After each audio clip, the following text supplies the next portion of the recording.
మొత్తానికి మనం చేరుకున్నదా ఉండిపోండియా నీ సహాయంతో ఈ భయంకరమైన అడవుల సైతం దాటుకుని మనం యమపర్వతం మీదకి వచ్చేసాం.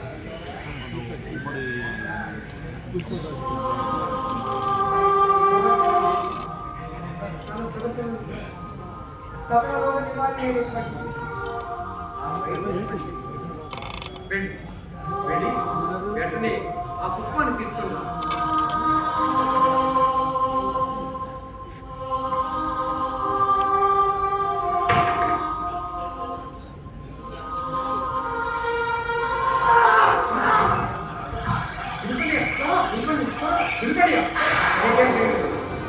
నీకేం కాదు. సరే వద్దు సార్, ఇది ప్రమాదకరంగా ఉంది. నీకేం భయం, నేను ప్రయత్నించాను.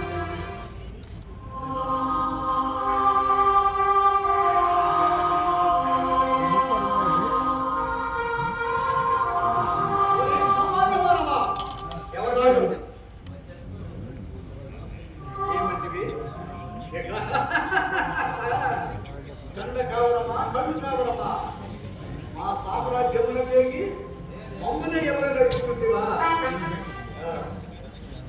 ఇంతకి ఇరువురు వచ్చిన కారణములు అదేంటి రాజావారు, మా ఊరు పర్లాగా కట్టబడి ఆ భయం కోసం వస్తే ఏమీ తెలియని మాట్లాడతారేంటి?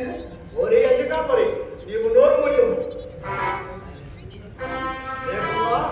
ఈ ఖడ్గంతో నీ శిరస్సును ఖండించదు. శాంతించు మహారాజు. సకల రోగ నివారణైనటువంటి ఆ భైరవ పుష్పాన్ని తీసుకుపోవడానికి మేము వచ్చాం. భైరవ పుష్పం సాధించగా సంభవం. భైరవ పుష్పాన్ని సాధించాలి అంటే ముందుగా నాతో యుద్ధం కలిపి తదుపరి విజయాన్ని సాధించగలిగితే అప్పుడు ఆ భైరవ పుష్పము అవుతుంది. మహాశక్తగలవా హనుమాన్ మహారాజా, నా గీత ప్రాణం కోసం మీ ప్రతిపాదనకు నేను సిద్ధంగా ఉన్నాను. సిద్ధమా? అయితే ప్రస్తుతం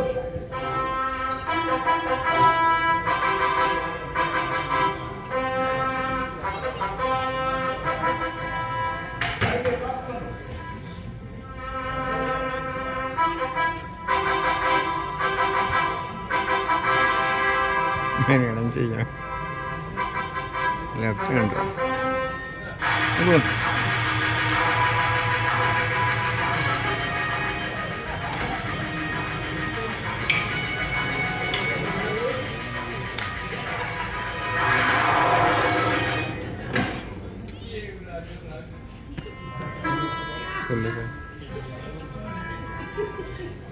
భళ మానవ భళ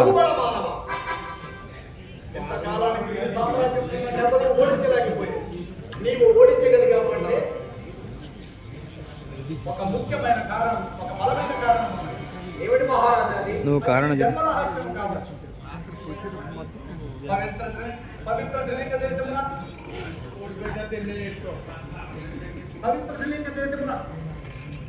స్వాతి నక్షత్రం మకర సంక్రాంతి రోజున పుట్టిన వారి చేతిలో నాకు వాటిని ప్రార్థించునని ఆ పరమశివుడు ఆదిత్యుడు వల్ల శివులను ఓడించగలిగాడు. ధన్యుని మహారాజు, శీఘ్రమే మా కళ్యాణ ప్రాప్తులు. అదేమిటి మహారాజు? అవును మా ఈ క్షణమున నీవు హిమవతుని వివాహం నేను మహారాజు. నా ప్రేయసి ప్రాణ పరిస్థితిలో ఉంటే ఆమె ప్రాణం కాపాడాలని నేను ఆ పుష్పం కోసం వచ్చాను. అంతేకాదు హిమవర్షిదేవిని నా సొంతం చేసుకోవాలని కాదు. శ్రీరామచంద్రుడు అన్నది ఈ జగద్విదితం. రాముని యోచింపక హిమవర్షిని వివాహం ఆడి నీ దేశంలోకి ఎగిన వెంబట ఆనందర భైరవ పుష్పాన్ని ఈ ప్రియురాలు శిరస్సులో పెట్టిన మరుక్షణము ఆమె ఆ ప్రబంధంలో ఐక్యం కాదు. ఇది ఆమె రహస్యం. నేను వచ్చిన పవిత్ర కార్యాన్ని సాధించడం కోసం మీ ఆశ్చర్యాన్ని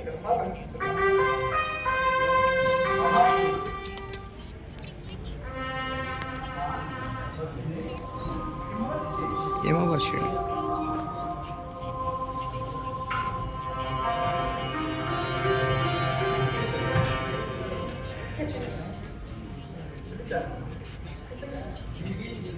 కలింగరాగమైన నిన్ను ఈ కళింగ రాజుకి వివాహం చేయనిచ్చిన అందులో ఈ అభిప్రాయం ఏమన్నది కావ్య సాయం కాదు.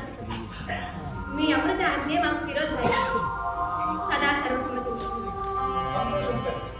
అది కాబట్టి ఆ పూలమాల తీసుకురమ్ము.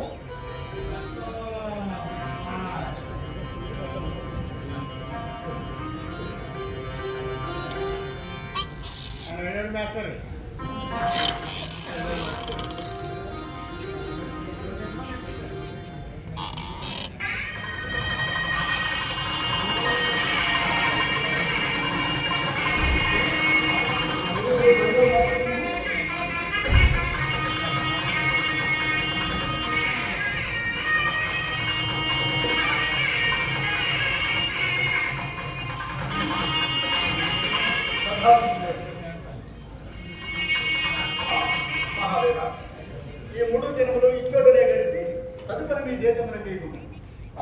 ఈ మధ్య కాలంలో మీకు ఏమైనా అవసరమైనదో దేవా మహాదేవాన్ని వంశస్మరించు.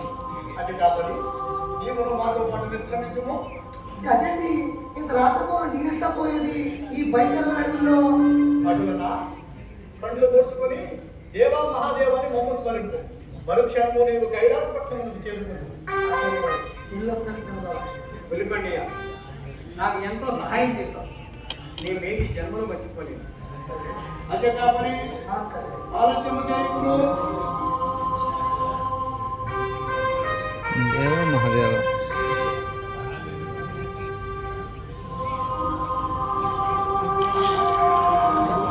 ఇంతకాలానికి మా జనకుడు నన్ను భరించిన సాహస్వీలు అభినందన నీరాజన నెలరాజు కోసం నిరీక్షిస్తున్నా ఈ హిమవర్షికి ప్రేమ నేత్రాన్ని వెళ్తుంది. నా మనసు దోచిన మహావీర ఆలస్యం స్వర్ణమనే నీ కౌకిలిలో నన్ను ప్రేమ బంధించి చూసి ఆనందంలో ఓదరాలు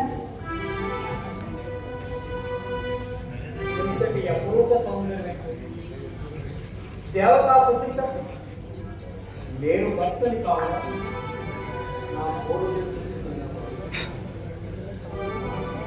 కలువరేకుల లాంటి నీ కళ్ళు, గులాబీ పువ్వు లాంటి నీ నవ్వు నన్ను ముద్దుని చేశాయి. సమయం ఈ 3 దినములు ఇంద్రాది స్వర్గలోకంలో ఉన్న సౌఖ్యము ఆనందము నేను మీరు పొందవచ్చు.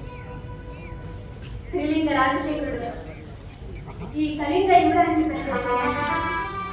మీ ప్రేమ ప్రవాహం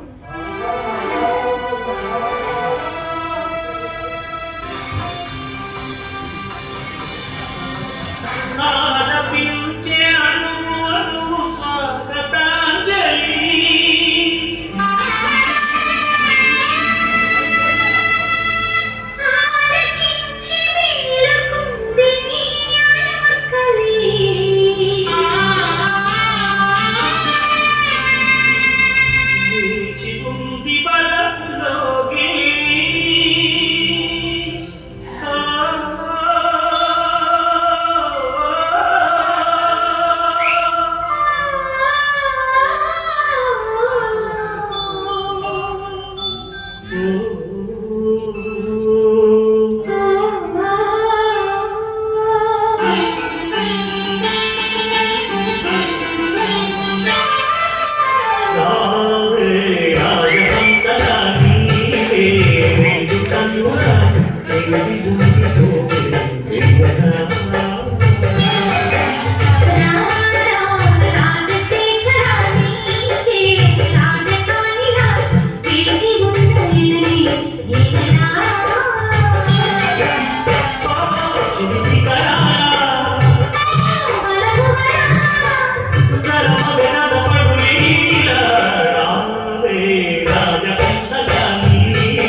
వర్షిణి వర్షిణి ఆ అరుపులను ప్రేరేపిస్తున్నది ఎవరో చూసి వాడి అంతం చూస్తాను. ఈ క్షణంలో నా మనసు ఎందుకో కీడు పెట్టిస్తుంది. మీరు బయటకు పోవాలి.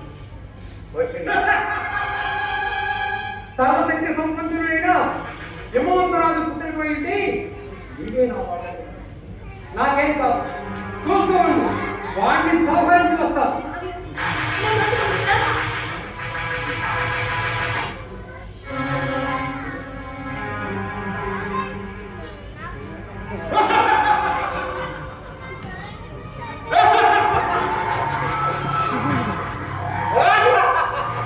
ఎవరు మీరు? ఆ?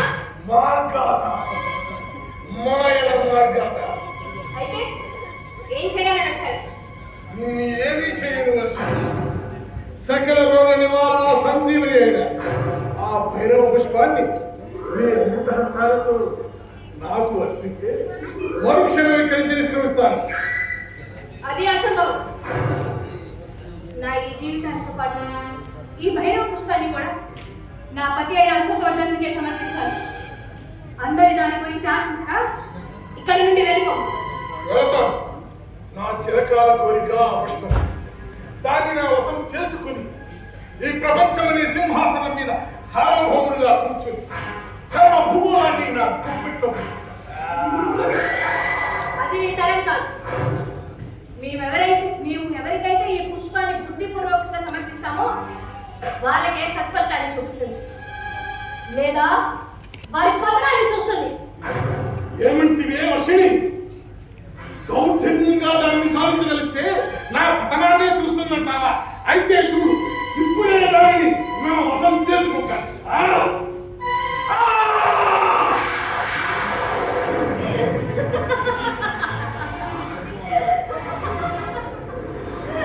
మాతాత, ఇప్పటికైనా అర్థమైందా ఈ మహోన్నత పుష్పం యొక్క శక్తి గట్టిగా? అత్యాశకు పోయి నీ నాశనానికి కోరుకోక ఇచ్చట నుండి వెంటనే నిష్క్రమిస్తాను. ఎన్నో ఏళ్ళుగా కావాలంటున్నా ఆ భైరవ పుష్పాన్ని నా హస్తగతం చేస్తే తప్పక నిష్క్రమిస్తాను. లేదా లేదంటే నిన్ను బలవంతంగానైనా నా స్థావరానికి తీసుకుని పోయి చిత్రహింసలు పెట్టైనా నా అభీష్టం నెరవేర్చుకుంటాను. అది నీ తరం కాదు మాతాత. నీవు నన్ను ఈ జలసంధిని దాటించి తీసుకెళ్ళగలవేమో కానీ కైలాసపట్నమును దాటించలేవు. ఎందుకనగా నిన్ను అక్కడ ఏ ఒక్క మానవుడు చూసినా నిన్ను ప్రాణాలతో నిలవలేవు. అది నీ తరం కాదు.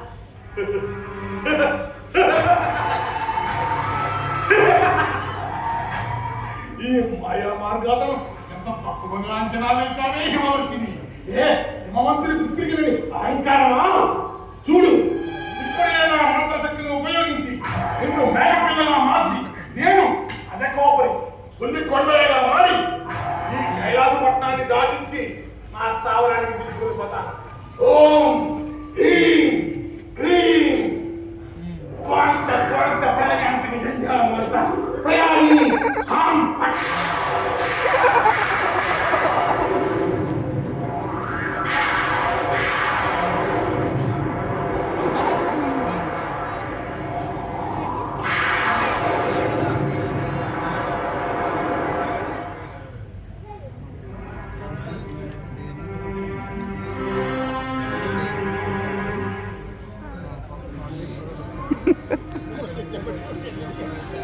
ఎడం చేత్తో పట్టుకున్నాడు, కుడి చేత్తో పట్టుకుంటే గౌరవంలో ఉంది.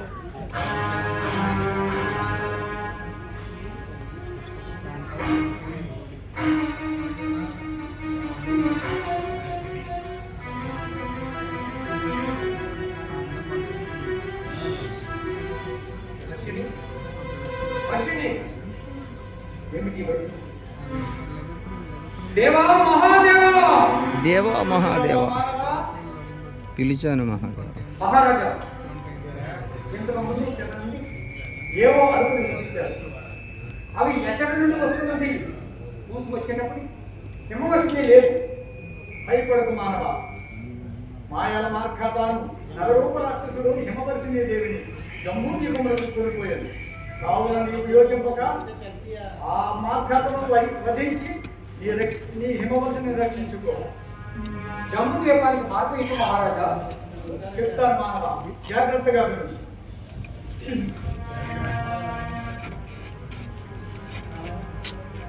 ప్రాంప్టింగ్. మార్ఘాత 1000 మంది యువకులను ఒకేసారి చంపి వారి వెన్నెముకలతో మహాయజ్ఞం జరిపి ఆ గుండమునందు 15 దినములు నడిచింది. అదే అతని మహోన్నత మంత్రశక్తికి మూల కారణం. కలలో కూడా మార్ఘాత తన వెన్నుముకను నేలకు ఆనుకుని నిద్రించాడు. అట్లు నిద్రించిన మరుక్షణము మార్ఘాత మరణించాడు. సరే, అర్థమైన మహారాజా.